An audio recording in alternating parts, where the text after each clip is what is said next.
The Brothers' War, Chapter 2, Antiquities, by Reinhard Suarez. After Krug was destroyed, while most of its defenders were at his side, Urza vowed that none of his allies would ever need fear for their own defense again, even while laying siege to a city far from their homes. From an anonymous annotation in the Antiquities War, by Caleb N. Krug, Folio Edition. Dominaria, present day. Saheeli had lost count of how many times she'd tested the temporal anchor, starting shortly after she arrived on Dominaria just a handful of weeks ago. That first iteration, based heavily on blueprints given to her by Joda, had been an unmitigated disaster. Apparently, the plans had belonged to an old artificer friend of Teferi's who, he insisted, got his contraption to work. Saheeli didn't see how. Within 5 minutes, she'd spotted glaring flaws in the design, many oriented around an alarming lack of protection for the occupant. So she threw it away and started again.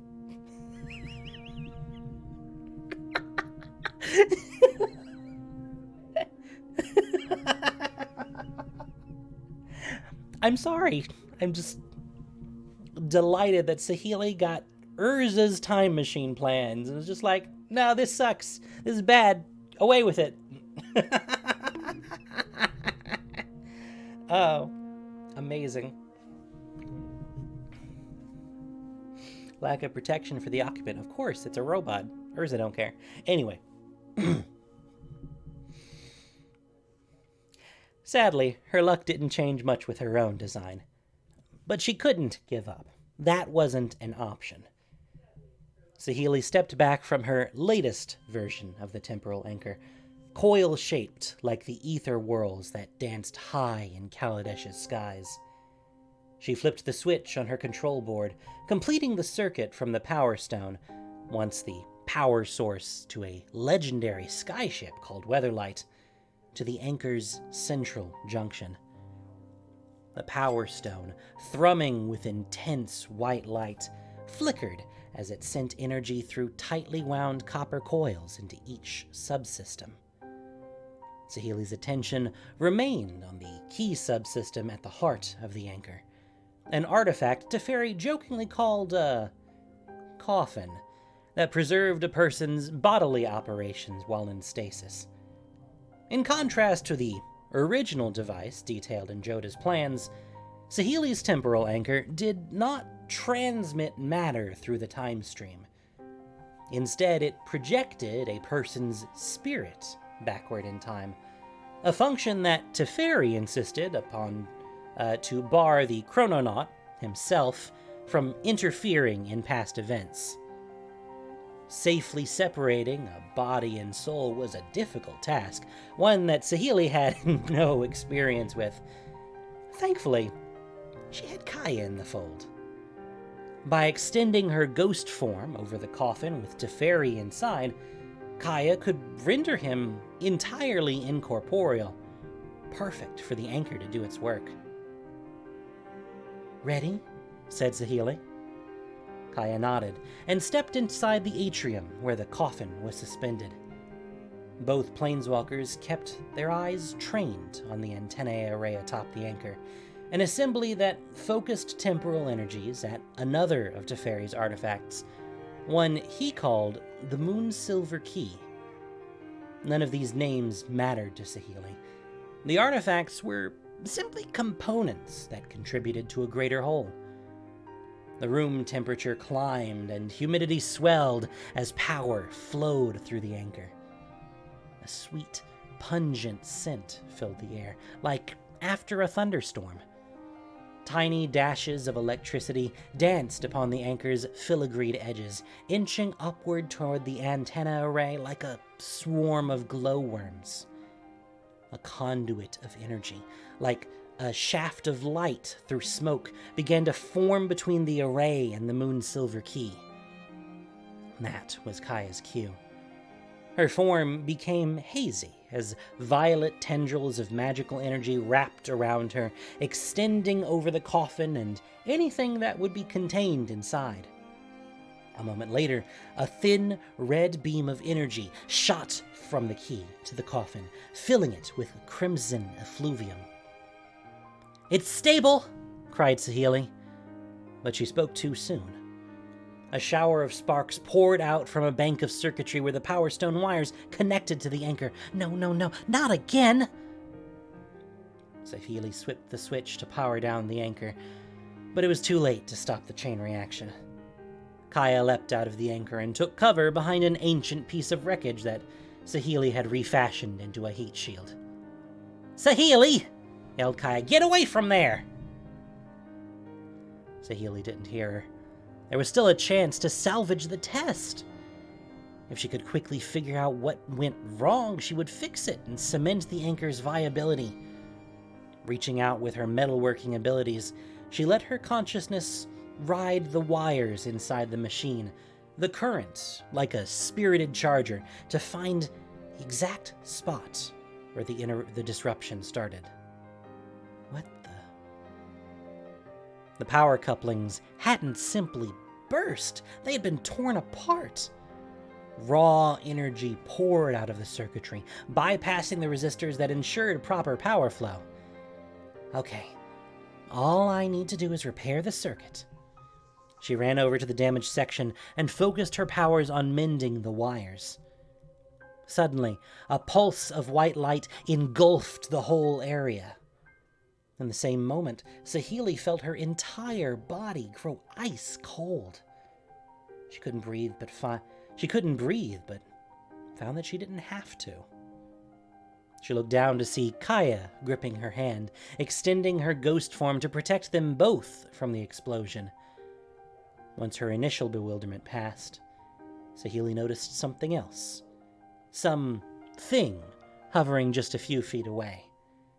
She didn't see it as much as feel it, a presence that inspired a profound melancholy in her. Then Kaya let her go, leaving Saheeli dizzy and gasping for air. She sat on the floor in front of the anchor, trying to process what she'd just experienced. None of it made sense. She checked every system in the anchor before switching it on. No way a malfunction like that should have happened. And then there was that thing. "Kaya, you're going to think I'm crazy." "You're not crazy," said Kaya. "I saw it too." "You did? What do you think it was?" "I know what it was, and I know what caused it." She led Saheeli, careful to step around the metal shards that had once been part of the anchor, to an innocuous-looking crate shoved underneath one of the workbenches. There. Saheeli pulled out the crate and uncovered it to reveal a black crystal orb encased in a cage of silver. Well, this only confused her more. Teferi gave it to me along with the other artifacts to create the anchor. He insisted it was important, but I couldn't figure out what it did or even what it was, so I stored it away. "Well, let's find him," said Kaya, "because I want to know why this thing is creating ghosts." What?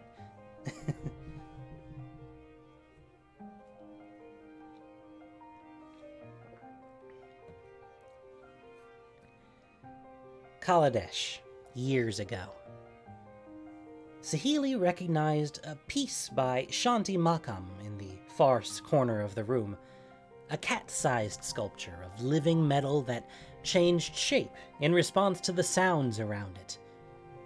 In the center of the fine ebony wood table she sat at was a prototype model of Jitya Raeth's ether crucible, a steady trickle of raw blue ether bubbling up from its center. Both one-of-a-kind pieces that had been stolen from the Girpur Institute of Art and Science 1 month before. Other baubles of similar opulence decorated the room, all tinged with the fact they'd been liberated from their rightful owners across the city. The thugs had taken her at the perfect time. For them, at least. Like most of the population of the city, she'd attended the spring festival, replete with dancers in flowing, patterned outfits, filling the streets with muslin spirals of purple, pink, and orange. All strata of society flooded public squares to share food and gossip, while fleets of kites fluttered overhead. Her kidnappers merely had to wait amid the raucous chaos until she stepped in front of the right alleyway. The next thing she knew, she woke up tied to a chair in this place. The light was minimal. Small lanterns adorned the tops of tables next to luxurious couches that probably cost more than her house. The two men that had grabbed her stood on either side of her, and across the table from her sat the erstwhile host of this private soiree, clad all in black, save for a faceplate of finely inlaid gold. With a single hand motion, the host ordered the men to leave. Saheeli turned her head to see where they were going, when the host stopped her.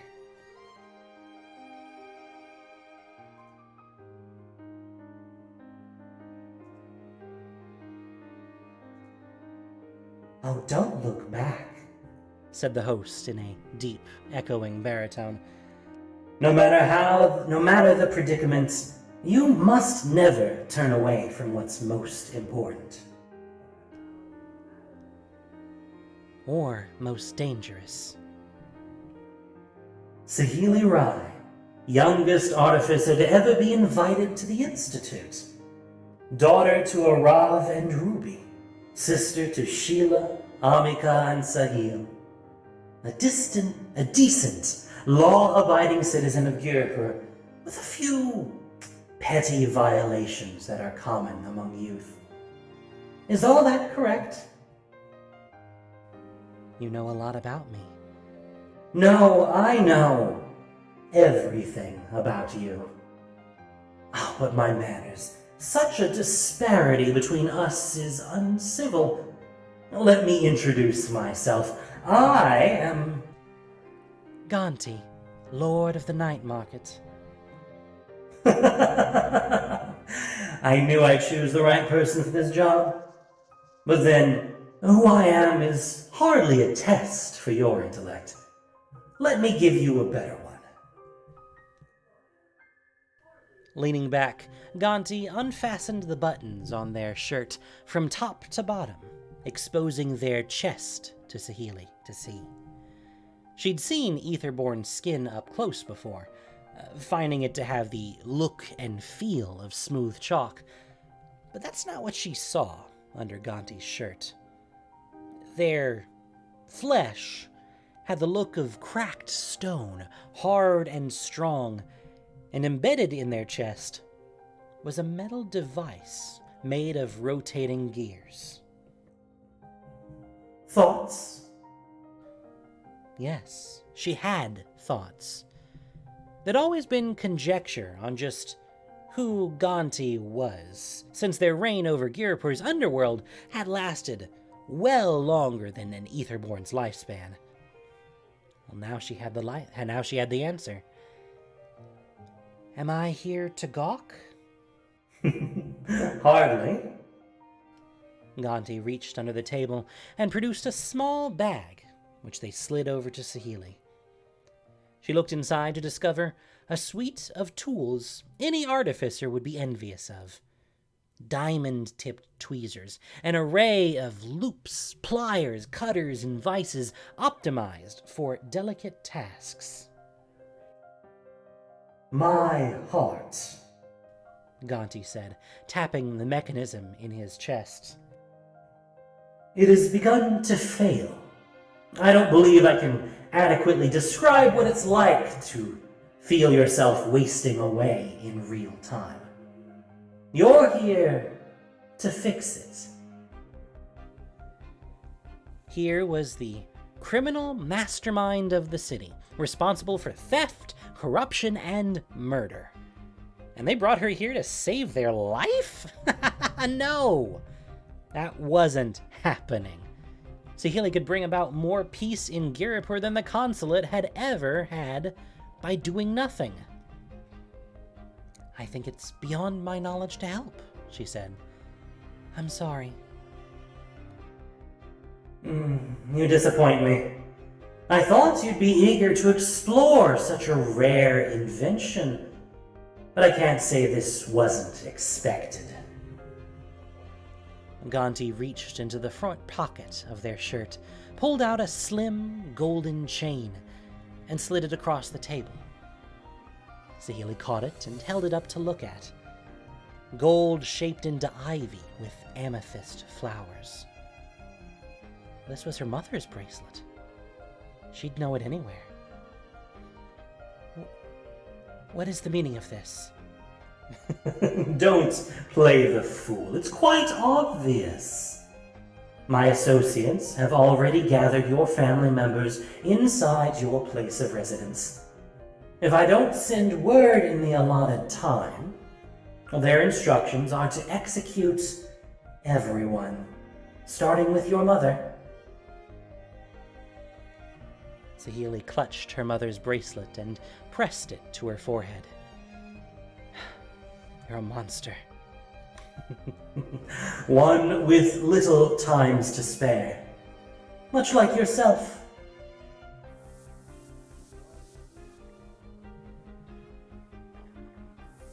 Dominaria, present day. Teferi was nowhere to be found, but Saheeli and Kaya were able to track Joda down in one of the many unused chambers inside the tower. He sat on the ground with his legs folded, speaking into what looked like a cloud of shimmering mercury that hung in the air. Oh, you're such a mother, he said to the person appearing inside the cloud, a woman with tan skin and dark, red-streaked hair. Teferi's fine, better than fine, all things considered. He's still bent on going back? Asked the woman. Joda threw his arms up. There isn't much of a choice.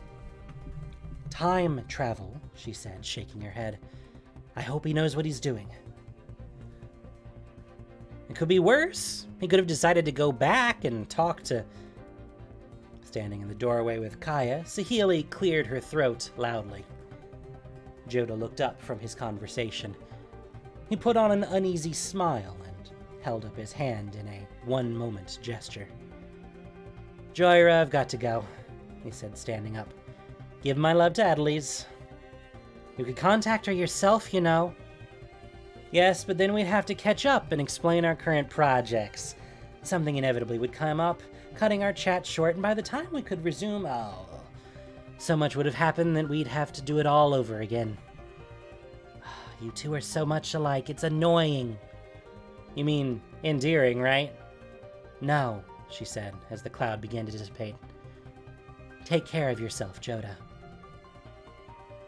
You too. Joda turned to the planeswalkers waiting at the door. My apologies. What can I do for you two? Saheeli didn't mince words. We believe that a spirit has been sabotaging the temporal anchor, and that is being created by whatever this black orb is that Teferi gave me. Wait, slow down, Joda said. Exactly how does one create ghosts? I mean, apart from the obvious way of, killing people. Well, maybe creating is the wrong word, said Kaya. More like strengthening a spirit that's already there. The longer a spirit's left on a physical plane, the more indistinct it becomes, like a mist in a breeze, unless something comes along to give it enough energy to fully form again. I saw a silver cord extending from the orb to the spirit, a direct channel of psychic energy. Well, assuming you're right, Joda began, couldn't you just move the orb out of the workshop? Even take it away to another plane? Well, it's been around for weeks, said Kaya. The spirit has been gorging itself that whole time. It could take centuries before it dissipates enough to leave us alone. Joda accompanied them back to the scene of the incident to give his own impressions. When they arrived, Saheeli gingerly led Joda around sharp debris to show him Teferi's mysterious orb. He touched the silver cage with his fingers and poked the crystal orb inside with the end of his staff. Soft lights inside the orb winked in and out of existence. He prodded a bit more before taking the orb and turning it over to look at its underside. He ran his fingers over the small patch of silver again and again. "Damn it, Urza," he said, hanging his head. "What have you done now?" "Who?" asked Kaya. "Urza," he replied. "The man who built this tower. The planeswalker who vanquished the Phyrexians when they invaded this plane a millennia ago. Teferi's teacher and my ancestor. And you didn't say anything about it because family matters are rarely simple." Joda placed the orb onto the table, uttered a spell, and gathered the others around to see part of the orb's silver cage begin to glow red. "I don't suppose you noticed the script hidden in the silver mesh?"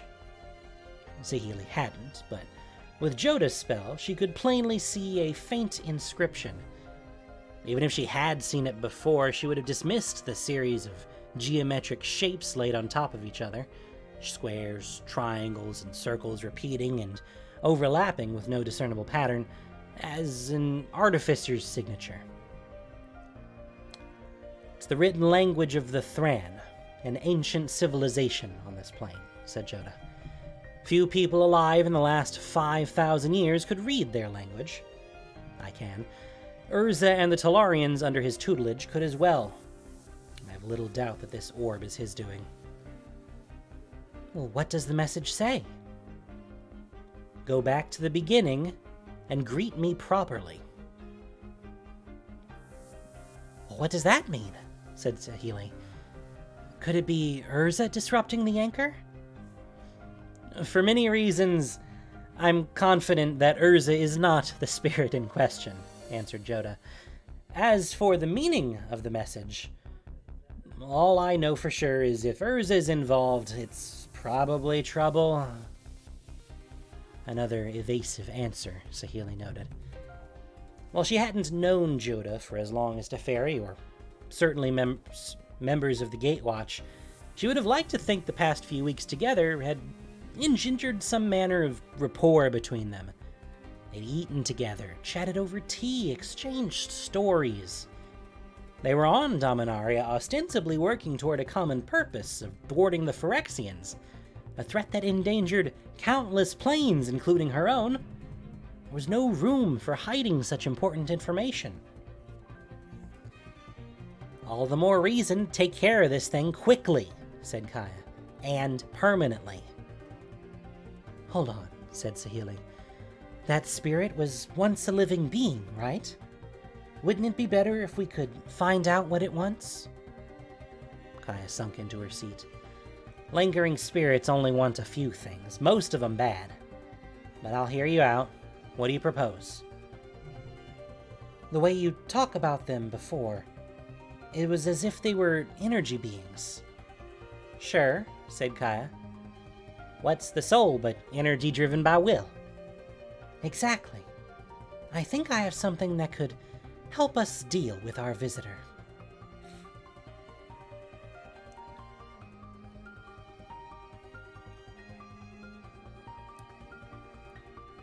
Kaladesh, years ago. "Incredible," Saheeli blurted out before she could stop herself.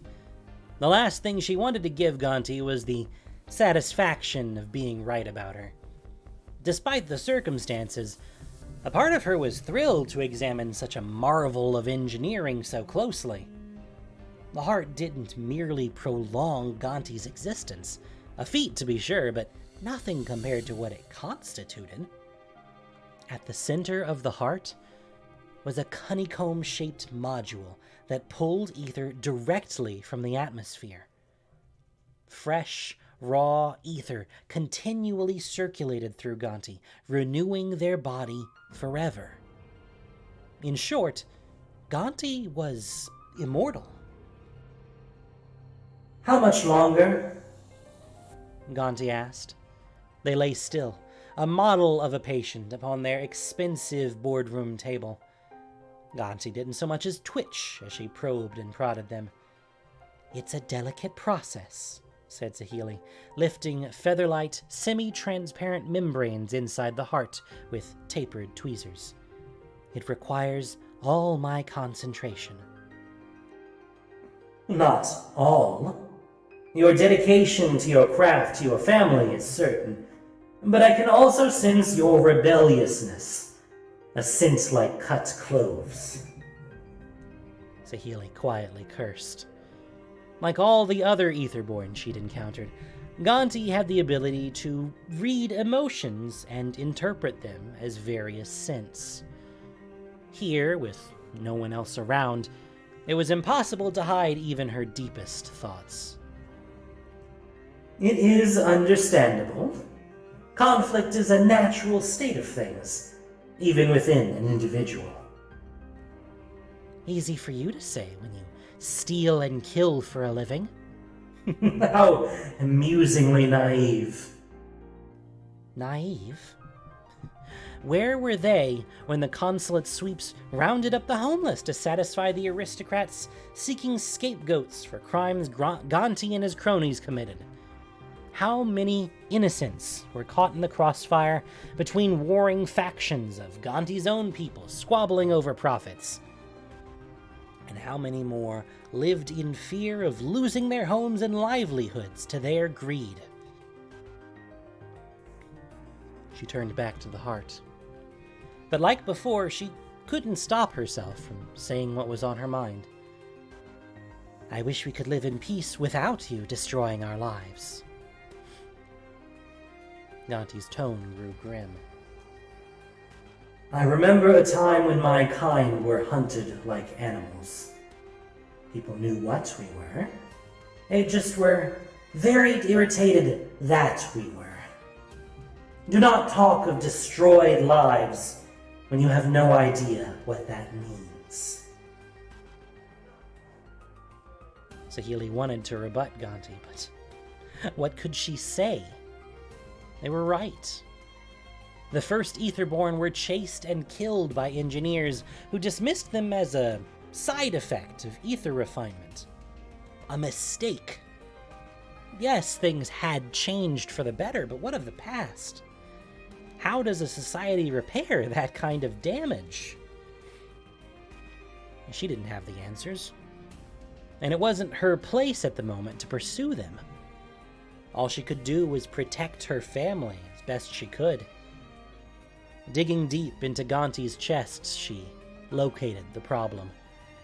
The core of the ether heart was comprised of a revolving silver filament no bigger than a fingernail. The filament's motion governed the cadence with which the gears churned ether, much like a human heart pumped blood in regular intervals. A small fracture in the filament had developed over time, the simplest of repairs to make. Saheeli tapped her finger on the filament, its surface rippling like water until the crack was healed.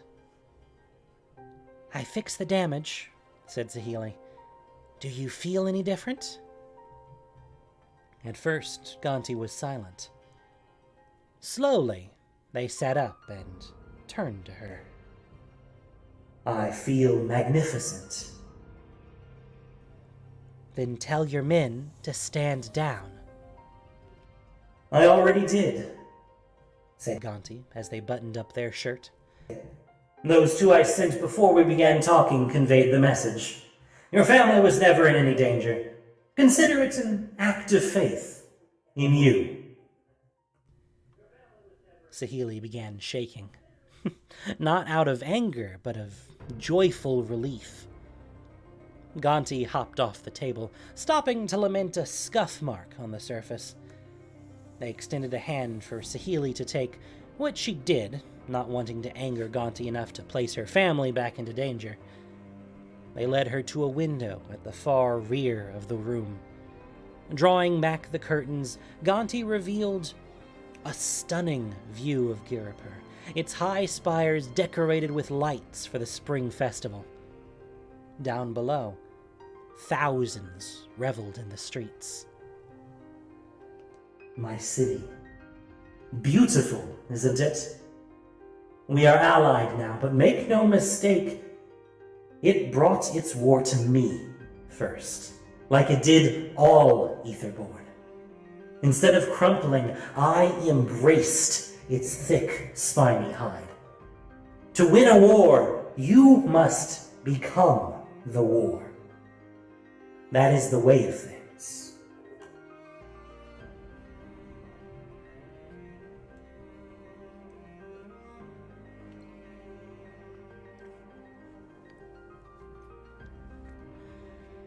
Dominaria, present day. Saheeli flipped the power switch on the temporal anchor for the second time that day. The apparatus charged up in its normal fashion, energy routing from the power stone into the rest of the anchor.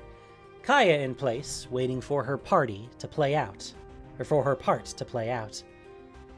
Looking around the workshop, she wondered if the spirit was lurking unseen, watching her every action. She hoped so. "Kaya, are you ready?" Saheeli called out. "Yes," she said, placing her hands on the coffin. "I hope this works." The energy conduit began to materialize between the antenna array and the moon's silver key. Saheeli kept still, her gaze locked on Kaya. The only movement she dared to make was to slide her finger from the power switch on her control board to a second one. Kaya became incorporeal, filling the anchor's atrium with violet wisps of magic. Everything had to seem like they were just trying another test. That was the bait. "Where are you?" Saheeli wondered. "It's here!" yelled Kaya. "Do it now!" Saheeli flipped the second switch, shunting power from the anchor's normal operations to a newly built subsystem. Instead of absorbing and directing the antenna's signal, the moon's silver key began to revolve, causing the air in the room to feel thick. A greenish fog rose from the floor as a sudden nausea bubbled up from her stomach, forcing her to lean on a work table. There, in front of the anchor, a gray shape began to take form, like frost on a pane of glass. Limbs defined themselves, as did a head and torso. And then more. The face of a man, worn and tired, his beard unshorn and wild. A heavy suit of armor, emblazoned with the head of a lion. "Who are you?" Saheeli yelled, pushing herself to her feet. Shock streaked across the spirit's face.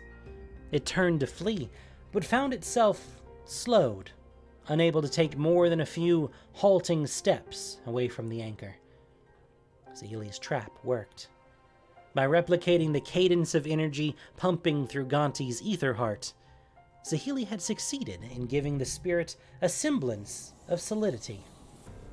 Without its ability to dissolve or pass through solid barriers, it would have no choice but to communicate with her. "We don't mean to hurt you. Tell us what you want." The spirit hesitated, allowing her to extend her hand in a sign of friendship. It responded by shoving her to the ground, its touch frigid like freshly turned dirt on a grave. Unbuckling a ghostly blade from its belt, the spirit raised its weapon above its head. Kaya sprang into action, diving to the floor to pull Saheeli out of harm's way. But Saheeli was never its target. The blade struck the anchor, gouging a deep gash into its side. Kaya hurled a blade to the spirit, but it had already fled out the workshop door. "Are you all right? Are you all right?" she asked Saheeli.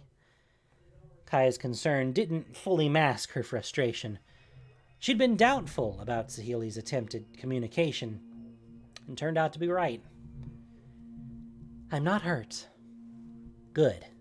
Make sure the anchor's okay. I'm going after it." Kaya bolted out the door, leaving Saheeli to assess the situation. While the damage was severe, the power stabilization subsystem had been hacked to pieces. The key and the coffin were untouched. Repairs would be Extensive, but doable. Saheeli sighed, but the relief was short-lived. She hurried out the door to track Kaya down, hoping to reach her before the ghost assassin. It had understood her. If the situation were calmer, a dialogue was possible.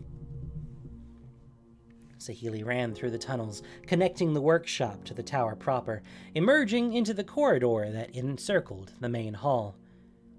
She spotted Joda across the way. While she and Kaya were working to modify the anchor, he'd sequestered himself with the Starfield orb to glean any answers he could. "Where is Kaya?" she called out. "I saw her go upstairs," said Joda. "Follow me." Saheeli and Joda ran up to the second floor of the orniary, where they saw Kaya, daggers in hand, face to face with the partially solid spirit, its own chunky, squarish blade held at the ready. "It's disintegrating fast," said Kaya. "If we don't take care of it now, it'll be a lot harder to pin down." Kaya was right if the goal was to destroy the spirit, but Saheeli clung to the notion that a peace could be reached. She knew it was foolish. She knew it had cost them precious time, but the thought of inflicting needless harm did not sit well with her. "My name is Saheeli Rai," she said. "What's yours?" "Shahraman," the spirit said, keeping its weapon raised. "General Shahraman," said Joda, "the leader of Urza's armies." "Are you here on behalf of that snake?" said Shahraman, his form wavering. "Your war is almost 5,000 years over with," said Joda. "If this is about revenge..." "Not revenge. Preservation. You would restart Urza's war machine." "I'm sorry for what happened to you," said Saheeli, "but the foes we fight, they are a threat to all the people of Dominaria and planes beyond." "I served Urza faithfully for decades. My nephews, good boys. I cradled their corpses split apart by Misha's dragon machines." His form became hazier as the effects of Saheeli's trap weakened. "I stood by while he ordered the sacking of Sardia and other provinces that wouldn't give over their resources. I thought that history would forgive us because we were the righteous ones." He looked straight at Saheeli. "I will not let anyone repeat the mistakes I made. If that means stopping you, I will do so." She didn't know what to say or do. Shahraman wasn't just some temperamental spirit. He had lost so much, his family, his life. She had to convince him that their efforts were necessary. "Shahraman, there must be some way." Kaya didn't wait for Saheeli to finish. As Shahraman faded from view, she activated her ghost form and lunged at the spirit, her ethereal form swelling into a wave of death. She swung out with her dagger, parrying a strike that only she could see, and spun around with a backward stab. Saheeli watched as Kaya dropped her weapon and knelt. Kaya's lips moved, but Saheeli heard no sound. She walked to where Kaya was kneeling and waited for her to rematerialize. Kaya stood up, visibly shaken. "I'm sorry. He didn't give us much choice."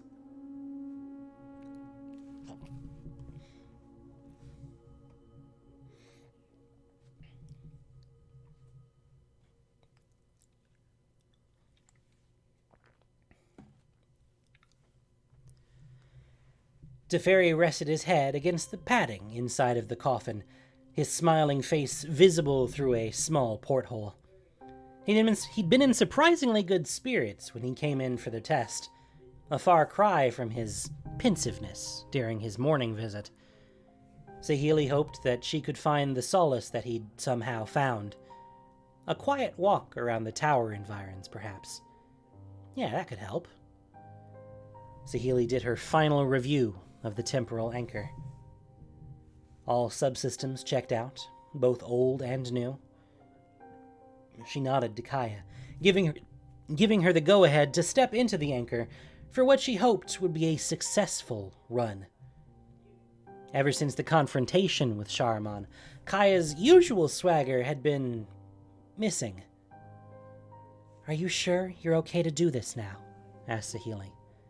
"This is too important to delay." "That wasn't my question." She smiled. "I wish I was more like you. A good person."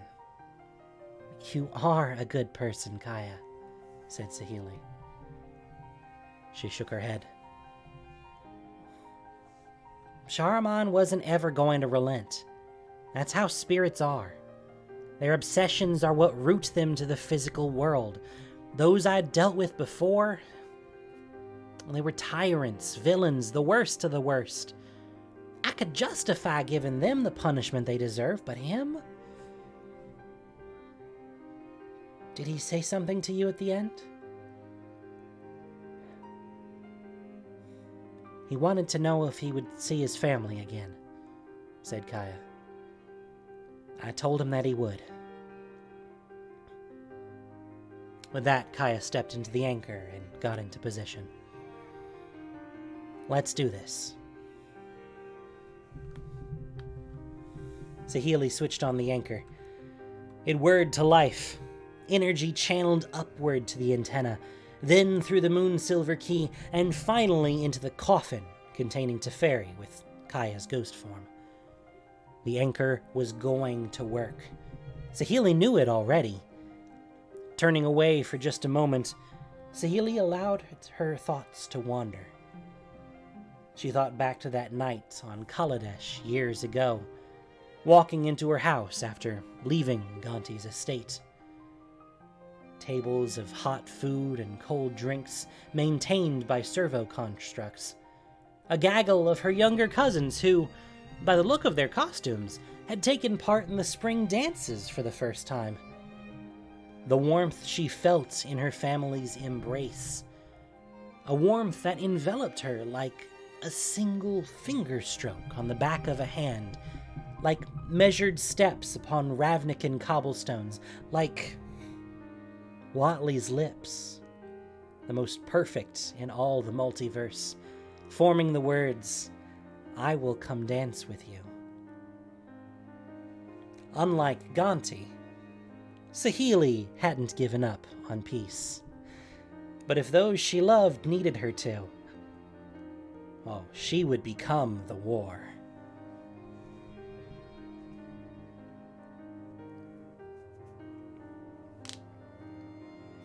Exceptionally gay, wonderfully gay, perfectly gay. Epilogue.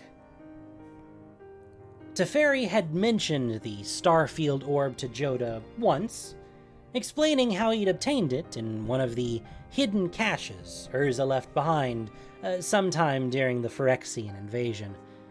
But he downplayed the orb's significance. Maybe it had confounded him? No, it was more likely that Teferi erred on the side of wisdom by assuming the orb was too dangerous to fiddle with. Joda would have done the same, especially after detecting the use of soul energy in the orb's enchantments. No wonder it affected spirits like it did. Urza had truly fallen into dark practices in his final days. Joda regretted not being forthright with the others about the orb, or Urza and the tower for that matter. He'd done it to protect them, but he still disliked keeping secrets from his allies, Saheeli especially. In Joda's estimation, she was the perfect collaborator for Teferi to have recruited for their efforts. Adept, yet compassionate. Unlike so many of the planeswalkers he'd dealt with over the centuries, even the ones he held dear, like Freyalise, eventually, Saheeli's humanity always shone through. She was a better person than he or Teferi had been in their youth. Hours past midnight, Joda sat at the base of one of the outer watchtowers, the Starfield orb on the ground in front of him. If anyone was going to put himself at risk to investigate one of Urza's many schemes, it was going to be him. He began to cast a spell. It was a child's magic. Joyra was the first to show it to him back when they'd been more than the distant friends they were today. She'd grown tired, as she often did, of his pedantic complaints about this professor or that at Talaria West. So she cast a spell for him, shocking him into silence. Between bouts of laughter, she explained that it was the very first spell she'd learned from Teferi, one that jolted a person with a rather strong electric shock. It was infamous among the students of Talarian Academy. The professors, too, eventually learned to refrain from shaking Teferi's hand. And yes, that included Urza. Go back to the beginning and greet me properly. Joda held his hand out, directing the shock at the orb. In a blue flash, the world vanished, replaced a moment later by the interior of an austere cottage. The room was illuminated, but there didn't seem to be any origin for the light.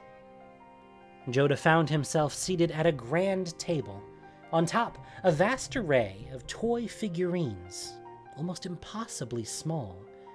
Soldiers, some on horseback, against a squadron of mechanical dragons were in a simulated battle. "Ah, Urza, you old git," he said softly. "A pocket dimension? And not just any.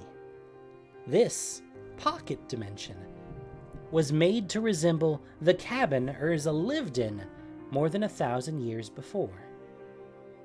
It had been located in the Oran Mountains on the Isle of Gulmini, a fact Joda knew because he'd paid it a visit once upon a time. He got up to look over a tall bookshelf packed with thick manuscripts, recognizing the names of several volumes long thought lost. One caught his eye. He plucked it off the shelf and inspected the cover, sinking his fingertips into the worn grooves in the leather. Calfskin, emblazoned with a lion's head. The symbol of Argive, he noted. Flipping through the pages, he stopped on a diagram of an ornithopter, pointing out the small capital T in the corner of the page. Stamped woodcuts of original illustrations by the artificer Tawnos. Then he turned to the title page. The Antiquities War by Kayla bin Krug.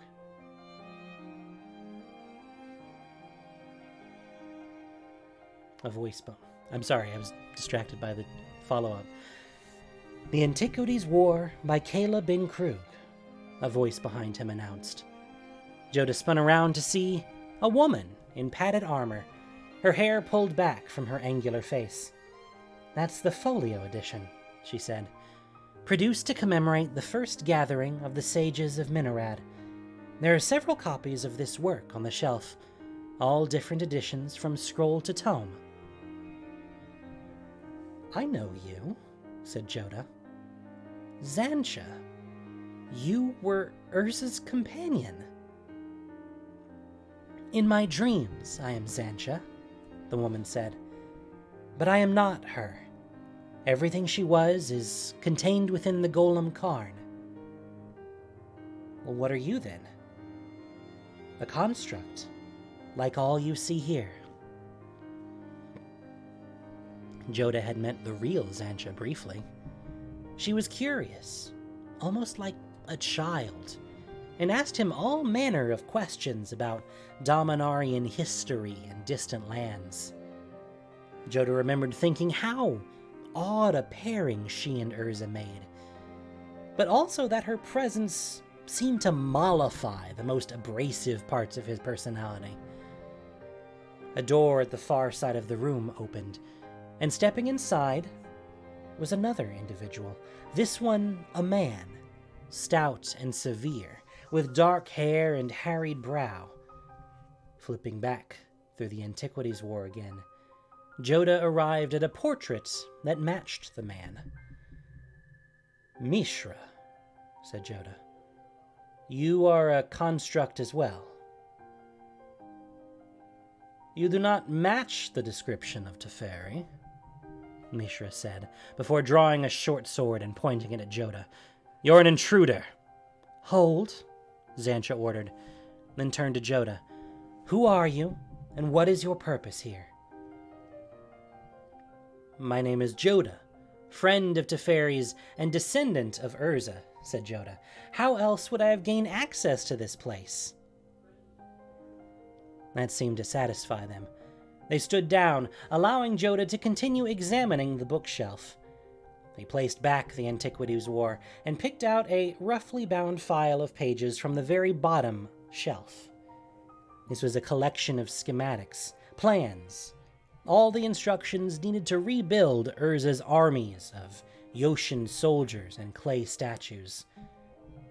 A smaller folder within the file contained even more arcane information on familial lineages, along with a grand design of disparate objects, all united into a singular weapon. "The legacy," said Joda. "This whole place. It's Urza's failsafe, in case he perished before he could deploy it against the Phyrexians."